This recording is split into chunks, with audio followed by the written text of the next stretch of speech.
This podcast is sponsored by Invesco QQQ. Listeners like you have the power to shape the future by becoming an agent of innovation. Learn more at Invesco.com/QQQ. Invesco Distributors, Inc.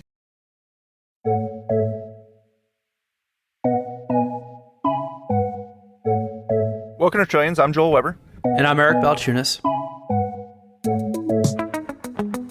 Eric, our colleague Sam Potter recently published a story that the moment it published, we started talking about it, and we wanted to bring it onto this episode. What was the story, and why did it catch your attention? It was really a story about the 50th anniversary of the index fund, and a lot of people really, when they think of the index fund, they think of Vanguard and Bogle, which launched theirs, I believe, in 1976. But the real birth of the fund was 4 or 5 years before that. And so the guy behind it was interviewed in Sam's story. And there was a lot that was going on pre-Vanguard. And I think getting at that and looking at that is really interesting. But largely, look, it's the 50th anniversary of the index fund. This is an ETF show. ETFs would not exist if it wasn't for the index fund. So the index fund is sort of the root which has sprung all of this, all these other things. And it's been obviously people have taken it and run with it. So to talk to the person who is even pre-Bogle, is really exciting. And we have him today. His name is Mac McQuown, and he'll be joining us from California for this episode, as well as Sam Potter from London. This time on Trillions, meet the man who started the $11 trillion index revolution. Sam, Mac, welcome to Trillions. Thank you. Good morning, and hello from Sonoma wine country. Okay, Sam, can you set the stage? How did you decide that this was going to be the story that you were going to pursue? How did I find Mac? Well, about 6 months ago or so, I was actually on a call with Salim Ramji, who's the global head of iShares at BlackRock. And it was just an introductory call. We hadn't spoken before, so we were just chatting. And I was telling him that I was getting really interested in the sort of science of indexing, what was kind of underpinning the ETF tidal wave, if you like, that's coming through markets. And I said, I'm kind of getting into the history of it, of how Wall Street got built. And I said, I'm reading Capital Ideas by Peter Bernstein, the history of Wall Street. And he said, well, you must know about Mac McQuown then. I said, I don't actually know that name. He said, you must know this guy. This is the guy. This is where it started. And I did the obvious. I thought it was Bogle or whatever. He said, no, it's Mac. He's still around. He's in wine country, having, this great life. I said, I haven't seen his name in the book, though. And he said, keep reading. And then, sure enough, I was reading Capital Ideas like 1 or 2 weeks later, and I read this. The first wedge into this system was driven by a man with the fine Scottish name of John Andrew McQuown. McQuown has a boyish mop of hair that, though now greyish-white, still tumbles down over his forehead. So I thought, okay, I gotta track down Mac. I sort of tracked him down. He's also on the board of Dimensional Fund Advisors, which of course is just getting into the ETF industry now. And they helped me get hold of Mac, and he was gracious enough to do an interview. And it was fascinating stuff. Mac, can you rewind the clock 50 plus years now and tell us, how did you get the idea for the index fund? Well, the story is kind of convoluted as all kinds of evolutionary transformative processes seem to be.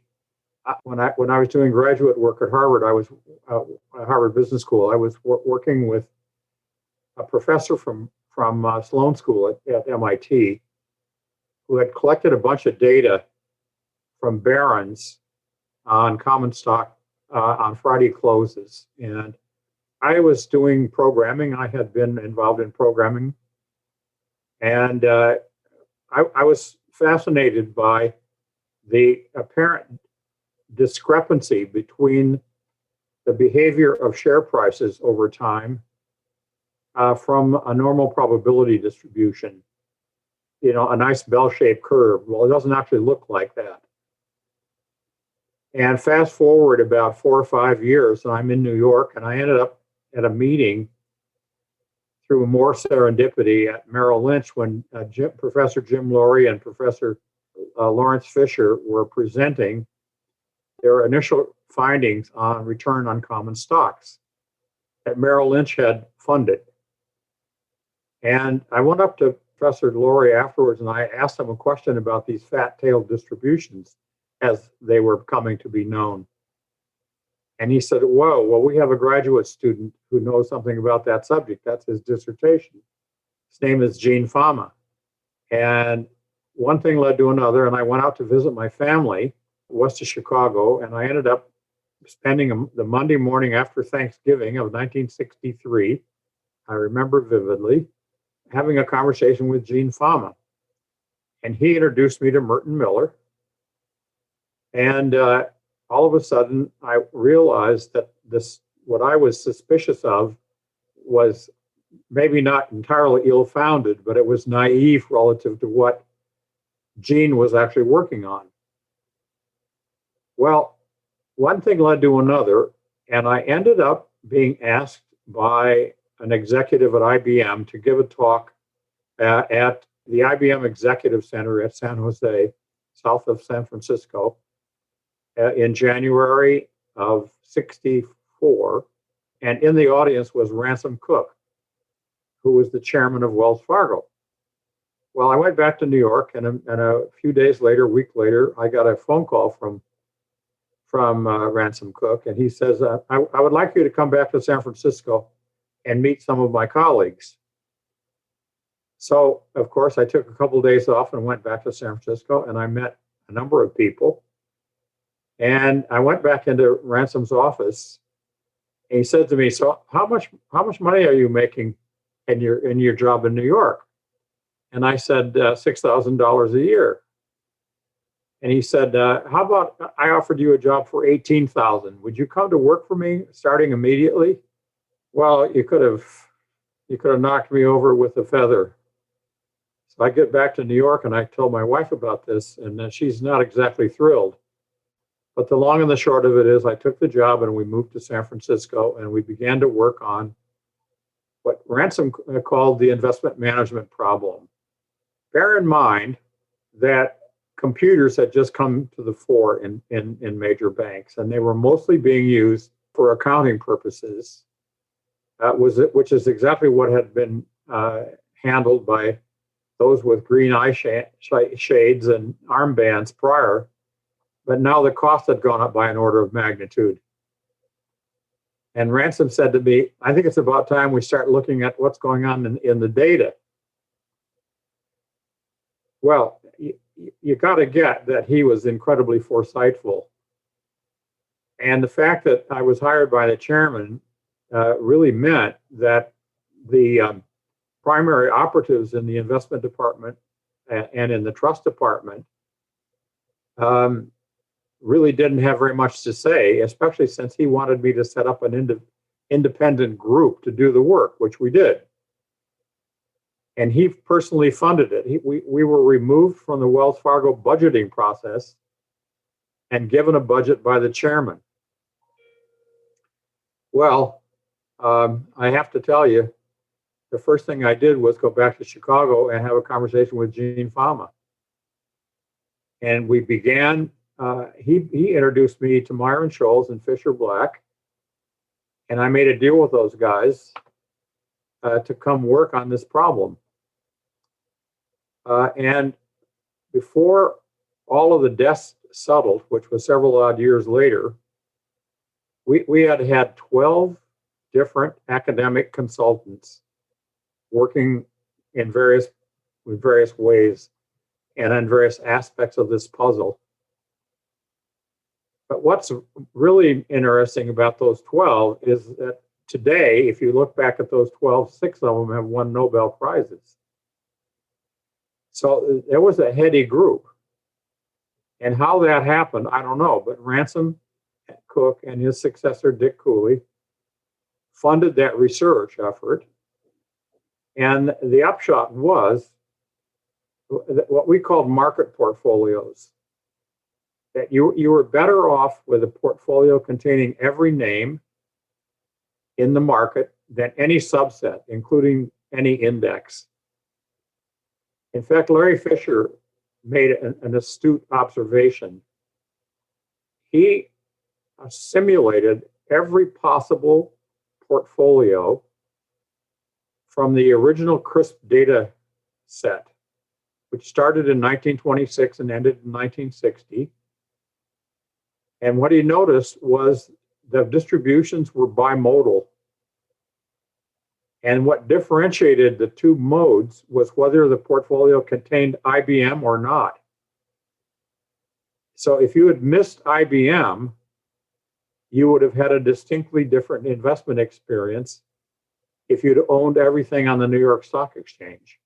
This podcast is sponsored by Invesco QQQ. Listeners like you have the power to shape the future by becoming an agent of innovation. Learn more at Invesco.com/QQQ. Invesco Distributors, Inc.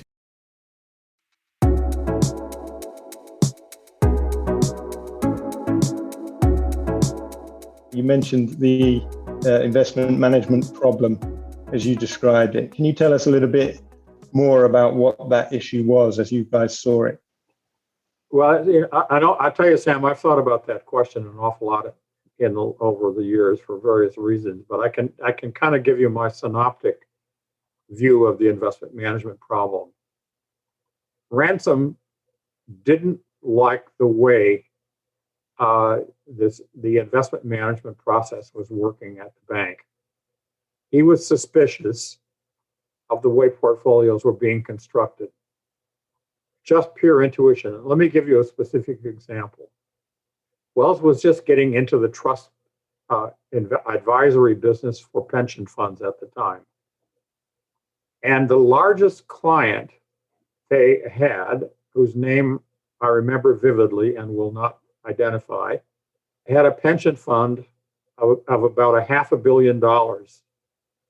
And it was invested in 25 names. And his intuition was, and he wouldn't have stated it quite this way, but that portfolio was under-diversified. Well, that would go down as the understatement of the month. And he couldn't get an answer out of the investment department that satisfied him. And that is exactly why he was invited to and went to this conference that IBM had put on down in San Jose about bringing analytical procedures to databases. And so it just was an outcropping of his intuition. Well, of course, he was exactly right. As you work through all of the stuff that we were doing in those days, the one thing that struck me and a lot of us is just how representative the New York Stock Exchange is or isn't. So we discovered that Nikko had collected a bunch of data on Japanese first section of the Tokyo Exchange. And Wells Fargo used its relationship to Nikko, actually to the Industrial Bank of Japan, who in turn introduced me to Nikko. And we got an opportunity to run some tests on the Nikko data. And basically what we found was the same thing, which is the best portfolio was the portfolio that contained all names. Same exact algorithms, same assumptions, same everything. So talk about an out-of-sample experience. That's about as distant from sample bias as you can get. So anyway, that is kind of the base, let me call it, from which what we called, as I said, we called them market funds. And we began to look at the S&P 500. And remember, the S&P 500 didn't actually exist until somewhere around 1957 or 56 or 57 or 8 or 9, somewhere in there. Prior to that, there were variations that S&P had. But the 500 itself, I think, originated in the mid 50s. And then they went back and back assembled the data to recalculate the S&P 500 back, I forget how far, quite a few decades, several decades, 4 or 5 decades. So while they were doing that, we got to know the S&P people and what was the basis upon which they chose the 500 stocks. And that made a lot of us pretty suspicious, because instead of having a random sample or some kind of a, like the Dow 30 index, which is pretty subjective as well, the investment committee at S&P was choosing the 500. So we were kind of right back in the same puzzle. But in any event, the S&P 500 was becoming the benchmark by which people were judging portfolios. So it was perfectly obvious that the thing you should do is just offer the S&P 500 at a price about a quarter of what they were selling investment management for at the time, which was, by the way, about 100 basis points versus 25. And of course, now that 25 is down to 5 or whatever it is. But the point of the matter is, what was clear to us, I think pretty much at the beginning, was that the more names you had in the portfolio, the better. And we were instrumental also in getting the beginning of data collected for the American exchange and also the OTC market, which became NASDAQ.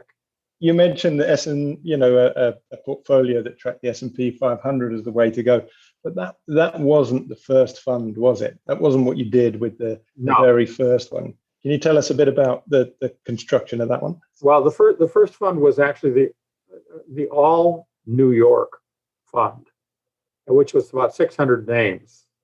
But we made the mistake initially of equal weighting the portfolio in our simulations. And it became apparent right away that there was something wrong with that. And of course, what happened was we realized that it needed to be market capitalization weighted, not equal weighted. Because of course, what happens when you equal weight a portfolio like that is you overweight the riskiest stocks. So the market cap weights became all of a sudden the unambiguous preference for those kinds of portfolios. But it was not the S&P, it was the All New York. I have a question. So, and I like asking this about people who were right there at the inception moment. When you locked into that moment where you're like, the more stocks, the better, the diversified portfolio is better, which is obviously the inception moment of what would be the index fund. Did you know it was a big idea at the time? Or was it just another, part of your day and you had your mind on other things? Like, how much did you identify the legs this idea had? Well, Eric, I can tell you right now, I did not have my mind on anything else. That I promise you. My work week in those days was about 80 hours, and the Wells Fargo people, to their credit, realized that, and within a very short time, my wages went from 18,000 to 40. So I was by far the highest paid young vice president at Wells Fargo Bank, and I was the reason I got away with it was because the chairman approved it. But if you don't think I wasn't conscious of the fact that we had uncovered something serious, that I was. All of us were. I don't mean to say that I was alone, by no means. I mean, Myron and Fisher and we had a lot of influence from Jack Traynor, who was a very important thinker about this topic in the beginning. And the more we had conversations with various academics, including people from MIT and Berkeley and Stanford and so forth, the more academic interest was surfaced. And I think that while the Chicago guys were leading the crowd, and especially Gene Fama and Larry Fisher and Jim Lorry, and the godfather, I think, was really Merton Miller. You have to give him probably the seminal original credit for the analytical foundation that the Chicago School was based on. But when you got right down to it, this was still the influence of computers and data in its very nascent years. Remember, I'm very fond of pointing out that the first stock traded was the East India Company. It was traded on the fledgling Amsterdam Exchange in 1602. And it wasn't until 1968 that we had an algorithm for measuring risk-adjusted performance. So for 366 years, people were constructing portfolios with no feedback loops. Yeah, I think, we take a lot of that for granted, for sure. And I guess I would say, okay, so you have this big idea, you know it's a good idea. Can you talk about how you tried to implement it and the first funds and how it went to try to get to actually put money into indexing? Well, again, all I would say is serendipity rears its proverbial head. Keith Schwader was a graduate of the Graduate School of Business from Chicago, and his family owned Samsonite in Denver. And Jim Laurie introduced me to Keith, and he came to San Francisco, and we had discussions about this. And immediately, he wanted to see some of the Samsonite pension fund invested in what we would today call an index fund. So we kind of invented an index fund that would work. And that was the first one. Well, immediately thereafter, or very close to immediately thereafter, the Wells Fargo pension fund, we had a big shot of capital put into. Remember, this is a commingled trust now. It's not a registered mutual fund. But the long and the short of it is, it became apparent very soon that we needed broader diversified portfolios.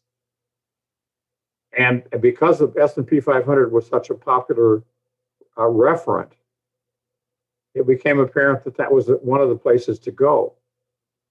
And of course, it wasn't long thereafter until we had an opportunity to meet Jack Bogle, and he was interested in he was already interested for his own reasons in the idea of what amounted to an index fund. I'm not sure he called it that. In fact, I'm not sure anybody did. But I got introduced to Jack Bogle by a former SEC commissioner who I had met at the University of Chicago's Center for Research and Securities Prices that Laurie engineered shortly after the Center for Research and Securities Prices, the CRSP data came into existence. He created this biannual seminar, twice a year seminar, that had about 30 different major financial institutions attending. And that powwow, 2-day powwow, spring and fall, I went to the very first one, which was in '64, and I went to every one until I left Wells Fargo, and they invited me back on several occasions thereafter. So I was not only through my period through '74 at Wells, but pretty close to 1980, I was still going to the CRSP seminar. Well, that's where all this stuff was being discussed. First National Bank of Chicago, J.P. Morgan, Chase, all the major names in banking, they were all members of the CRSP seminar and were listening to all this stuff going on. Well, so this influence that index funds was beginning to have was not limited to Wells Fargo by any stretch of the imagination. And quick question. You mentioned meeting Bogle. Were you still in the early 70s here, or was this more towards 74, 75? I was around 74, I'm going to say. Okay. So did he come to you? That's after he left Wellington, which was an active fund. No, it was during. Okay. It was during the formation of Vanguard. Gotcha.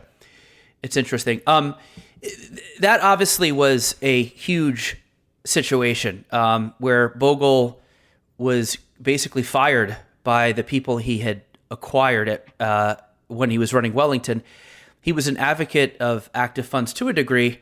Then he starts Vanguard as a back office company. The index fund just is a way for him to not manage money while managing money. It was kind of an interesting loophole. My question to you is, as you saw Vanguard come out with this unique mutual ownership structure, and then they go and get the index fund, how did you see that? Like, because the mutual ownership structure, I think, probably deserves a lot of credit for constantly lowering the fees of the index funds over the years. But how did you see the potential of Vanguard early on as well? Well, Eric, you put your finger on one of my hot buttons. Let me tell you what actually happened at Wells Fargo. We got registered at the SEC, what was called the Stagecoach Fund. But in June 71, the Supreme Court came down in a decision of the Investment Company Institute versus the Comptroller of the Currency as giving permission to Citibank to sell commingled mutual funds being a violation of Glass-Steagall. Remember, Glass-Steagall separated investment banks from commercial banks. We were ready to sell the Stagecoach Fund in Ransom Cook's branches, and it got shot down by that Supreme Court decision. ICI v. Camp, June 1971, look it up. The banks could sell commingled trusts, but they could not sell registered mutual funds. They were securities, not loans, and not trusts. Remember, the idiocy emerging from Congress created those laws. They did not know what they were doing. And I guess I would say, as usual. So you basically were unable to really capitalize and commercialize on the idea because of that ruling in law. And that's when I met Jack Bogle and told Ransom and Dick what Jack wanted to do. He said, give them all our research. We're restricted. We can't do it, but it needs to get done. You can read in Jack's writings too. He gave us credit for it. Did you and Jack exchange Christmas cards from there forth? Yeah, I mean, I had a very personal relationship with Jack. We weren't really very close. Remember, we were oceans apart, or not like a continent apart. I mean, I saw him fairly often, and before Jack died, we got the CME award. I can't even think when that was, for innovation in corporate finance. So, Mac, Wells Fargo was limited in the way it could deploy this, and obviously Jack benefited immensely from that. But I think we should also note that Wells Fargo did capitalize on it and had an incredible legacy, because what you built or what you started at Wells eventually became Barclays Global Investors, if I'm right, and that launched iShares, which was then bought by BlackRock. So right. There was an incredible, it was the beginning of an incredible kind of achievement. Well, no, that's right. I mean, we created Wells Fargo Investment Advisors to be the advisor to the Stagecoach Fund. That was the original plan before ICI v. Camp came down. And as a matter of fact, Cooley made me the chairman of WFIA. And we hired an independent guy to become the CEO, came from outside the bank. And we were literally ready to go to market when ICI v. Camp came down. And I remember June 71 like it was yesterday. We were on the cusp of doing that. Mac, I have a question related to that time. What was the computing speed and prowess like at that time? Because obviously I'm guessing these machines were huge. How much? What was it like to feed data into that, and how long were you waiting to get the feedback? I mean, 300-year feedback loop was one thing, but like, this was state of the art at the time, right? Boy, that's a very, very good question, Joel. Because, well, another innovation that was just coming to the fore in those days was what we called time sharing. Well, time sharing was the idea that you could hook up a bunch of different, as it were, teletype machines to a single computer, and the computer could multiplex the input and output from a teletype machine to a computer. And the IBM 36067 was the first for commercial scale computer of that kind. And at Wells Fargo, we were just adopting 360s at the time. And I convinced Cooley to let us buy a 67, so that we could have a terminal, actually two terminals, in the management sciences department. And the reason he went for it was that another group at the bank were working on the idea of an automated teller terminal. And it became apparent that we could have teller terminals that were being multiplexed by the same kind of a computer, where when you went into the bank to cash a check, you could actually in real time discover whether or not there was a balance in your account. So there was a movement in the direction of what I call remote computing. And the management science department had access to that 36067 immediately upon when it came out. And that was about 1966 or 1967, something like that. So we had gone from having to fuss around at an IBM data center to having our own teletype machine with access to the data that we stored on the 36067. So that was another very critical thing that Dick Cooley did, was introduce time sharing or multiplexing, right? Terminal multiplexing into the picture. And that was about the same time. So all of a sudden, the productivity of these guys doing analytical work skyrocketed, because you didn't have to go stand in the front of a computer and feed punch cards into it. The long and the short of it is, it was concurrent that occurred. And again, I would characterize that as yet more serendipity. Today's episode is sponsored by The Motley Fool. The Motley Fool believes that long-term stock investing is the single best way for people to potentially gain what could be truly life-changing wealth. But maybe you'd like some help along the way, and that's where The Motley Fool comes in. When you become a member of The Motley Fool, they'll send you 2 new stock picks each month. Plus, you gain access to their entire library of reports with expert analysis on the fastest-growing industries. Financial freedom could be right under your nose. And today, The Motley Fool is offering its top stock picking service to new members for just $99. Visit fool.com/save. That's fool.com/save to access this special offer.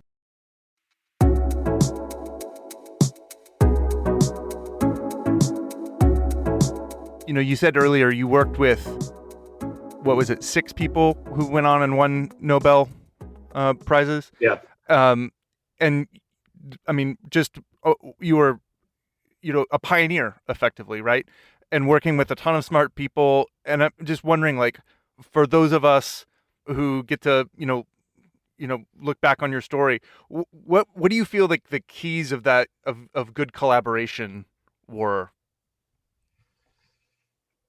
Well, that's a very interesting question, Joel. I mean, we could spend the rest of the day on that question.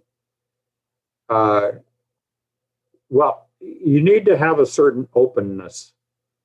At the same time, you have a very critical mind, and you're willing to challenge anything. I would characterize it as the Chicago school at work. I mean, I think that Milton Friedman was a champion of that point. and several others before him, including F.A. Hayek and so forth. But, really critical thinking in economics was generally missing until about that same time. Now, when I say in economics, I'm referring to predominantly macroeconomics and not microeconomics. But critical thinking kind of came to both with the onset of the computer and the database. And prior to that, there was an awful lot of, I regard Keynes, for example, as gibberish. It doesn't make any sense. When you put the blade to it, it doesn't stand the test. That just wasn't available until considerably later. I guess it was like a perfect storm in that period. And it was influencing all kinds of things, index funds being only one.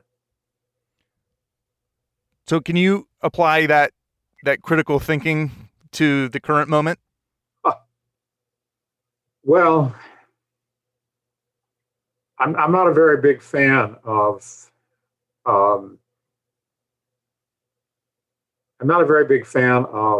let me call it ungrounded, meaning without data analysis.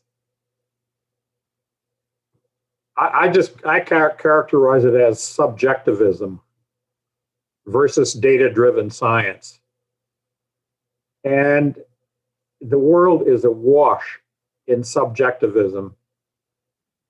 And data-driven science is only beginning to invade the hallowed halls of subjectivism. And of course, politics is the epicenter of subjectivism, along with religion. And I can't tell the difference between politics and religion. But Mac, what about for the investment industry, for the state of indexing now with 11 trillion or whatever we are at now? When you look at that now, what's your sort of critical thought process? Well, Sam, 11 trillion is a major understatement, right? Because that's only the admitted indexing. Just think about the closet indexing. There's a lot of incentive to keep fees high, and the way to do that is to do an index fund, but call it something else. Or let me put it another way, to do a market portfolio, right? It's not necessarily an index fund. But there's closet passive is everywhere. My guess is at least 2/3 of the market is passive, and maybe more like 85%.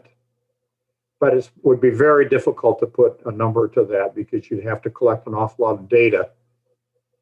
But 11 trillion is an understatement by a lot. Let me jump in here with that whole premise, because 11 trillion is the public fund that's, quote, passive, but some of that is in smart beta, where they took the index fund and they put active metrics and overlays. And on the flip, you're right. There's a bunch of active discretionary funds that basically hold the S&P. So it's very blurry, which is my answer to people when they say, oh my God, passive's taking over. It's going to ruin the stock market. We're all going to die, which is this sort of fear of, but I'm like, it's so nuanced and gray between active and passive. It just doesn't bother me. But I guess I would like to get your take on some of the people who fear that passive is growing too big and is distorting fundamentals, could result in some kind of a market structure issue. They just don't understand the situation, Eric. I mean, I'm right back to my basic point. It's subjectivism versus data-driven science. When you allow the data to speak to you, that clears up that fog. Remember, share prices get formed because people are buying and selling shares, right? If buying and selling shares stopped, I don't know what you would have for prices. You wouldn't have any prices. But do you think buying and selling is going to stop? I mean, it's not because somebody thinks they know more than the market does. There's a whole lot of reasons why people buy and sell. And some of it is valuation related, and some of it is liquidity related, and some of it is a trust account related. And I mean, it's just, there's an impossible assortment of motives behind people buying and selling shares. And that's just never going to stop. I mean, I'm never worried about that one. And just generally the ETF, right? So you've got index funds were launched. Bogle popularized them with Vanguard.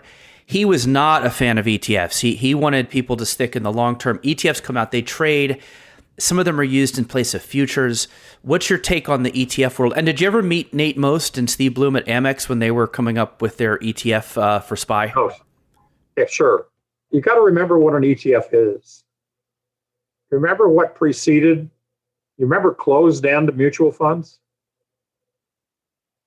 And then there was open-end mutual funds. An ETF is just an amalgam of those two things, right? And we were talking about ETFs way before they existed.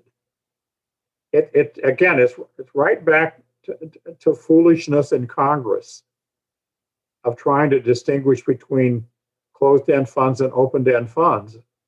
It was protocols that were put in place by regulation, not by economics. So you could have an ETF that was closed, that would be called a closed-end fund. And you could have a conventional mutual fund that is open-ended, whose shares were traded in a competitive market. That would be an ETF, right? There's nothing novel and new about an ETF. It's an amalgam of opened and closed funds. We should have had them a long, long time ago. We talked about that idea going way back. We talked about that idea to the commissioners at the SEC. And again, I'm the ex-commissioner whose name I'm not going to use because I haven't seen him in years. And I don't even know whether he's alive, but he was a champion of thinking through new things, even though in his days as a commissioner of the SEC, that was the last thing that they were doing. They weren't thinking, they were just regulating. There's a distinction. Mac, I want to ask before we finish, presumably you're invested in index funds, I imagine? Oh, yes, indeed. Are you like a buy the total market fund kind of guy, or do you sort of have maybe more index funds that you specialize at all or customize? Well, if you take all the different kinds of index funds and put them in a portfolio, you get a market portfolio. So you're a very simple portfolio, kind of investor. Okay. Yeah. Well, I'm an entrepreneur. Most of my wealth is involved in startup companies, right? Well, that actually, I had a related question, which was, Sam in the article reminded me that you were a mechanical engineer by training, and I'm by schooling. Just wondering how do you think that informs your outlook? I mean, obviously you made a really clear point on being prizing objectivity and data above all else, but like talk to us about how you look at the world through that lens of being a mechanical engineer. I grew up on a farm. I split my early life between my mother and father. My father was a businessman. We lived at the edge of this little town, and his elder brother ran the family farming operation, which was 7 miles away. So I ended up growing up in two families. One literally in the country where we were growing all kinds of grains and legumes and so forth to feed a whole assortment of livestock, right? And I've been often asked because I'm very fond of my early life on the farm. And I'm often asked, what did you learn when you were on the farm? And I have evolved a good answer to that question. I learned that you can't bullshit a bull. It does not work. And if you get into the world of data, it's the same point. If the data if it's not in the data, it's not there. Now, mind you, teasing conclusions out of big data sets is a complicated topic. And of course, I began to do just exactly that when I was an engineering student. And remember, that was when computers first began. So I started programming computers when I was still an engineering student. I mean, don't ask me why, because I have no idea. That's just the way it was. The last question we always ask on Trillions. I'm really curious what you're going to say. What is your favorite ETF ticker? Well, I have a good answer to that. None. I have to tell you, I think Jack Bogle had a very similar response. No, Right. Bogle's response was, because, he wasn't a fan of ETFs, was CRZY, which isn't a ticker, but it's what he thinks of them. You guys are similar in that answer, with not really giving one. Mac, Sam, thanks so much for joining us on Trillions. My pleasure, you guys. Thanks for listening to Trillions. Until next time, you can find us on the Bloomberg Terminal, Bloomberg.com, Apple Podcasts, Spotify, and wherever else you like to listen. We'd love to hear from you. We're on Twitter. I'm at Joel Weber Show. He's at Eric Balchunas. And you can find Sam at Sam J. Potter. This episode of Trillions was produced by Magnus Hendrickson. Francesca Levy is the head of Bloomberg Podcast. Bye.